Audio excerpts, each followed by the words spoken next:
China has a full tax system, serious, structured. So let's break it down by types of tax. First one, VAT, value added tax.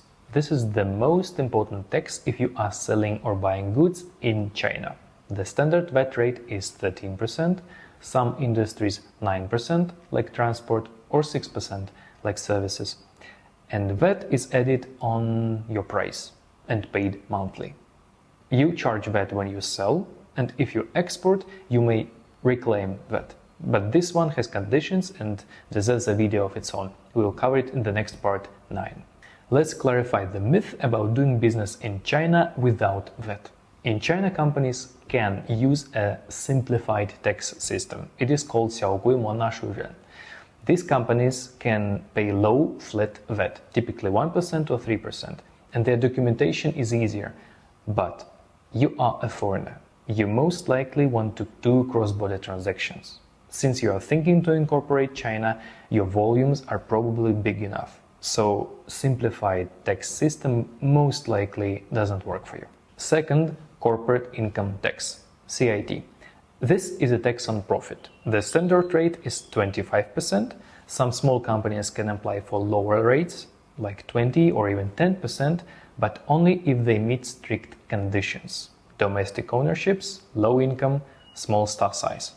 Foreign-owned companies usually pay the full 25%, unless you are supported by government in special industries. This we will cover in the part 14. So you need clean bookkeeping, real business expenses, and accurate financial reports if you want to make CIT lower. What is different about China is that expenses that are valid in other countries may be partially or fully non-deductible. Travel and meals expenses have limits, gifts and entertainment have limits, unofficial invoices without FAPIAO are not accepted. So make sure you work with accountants who will check your expenses. 3. Individual income tax, IIT. If you hire people in China, you pay IIT on their salaries. It is progressive, from 3% to 45%, depending on salary level. As an employer, you are responsible for withholding and paying it to local tax office and filing payroll reports monthly. This applies to both local and foreign employees. 4. Social insurance. Mandatory for local staff. Rules for foreigners depend on the city. There are 5 types of contributions: pension, medical, unemployment, maternity, and work injury. In general, expect about 30-35% of gross salary split between employer and employee. 5. Withholding tax, WHT. Even if your Chinese company is approved to send money abroad for services, interest or royalties, you usually need to withhold tax before sending money out.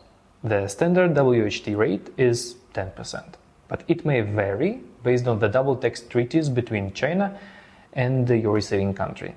Make sure to consult a tax expert before sending outbound payment. 6. Other taxes. China has a few small ones on the screen. They are usually 10 to 12% on top of VAT. So these taxes are VAT related and only apply if you sell goods or services inside China. Exporters usually don't pay them because refunded VAT is not subject to surcharge. So if your company has clients inside China, don't forget to put them in your pricing. So what is the big picture? China has a real tax system. Your expenses must be strictly business related and they will be checked. So that's why from day one, set up proper bookkeeping. Don't mix private and corporate funds and choose a reliable accountants. The last one is not so easy as it seems. It is not in Chinese culture to explain everything to you in advance. They go one step at a time. So I've seen many times the same problem. Chinese do not tell. A foreign investor gets tax surprises when it's already too late. So pay attention to it. In the next video, we will talk about VAT refunds, who qualifies, how it works, and why so many founders fail to get it. Subscribe to follow this series, and let's keep going.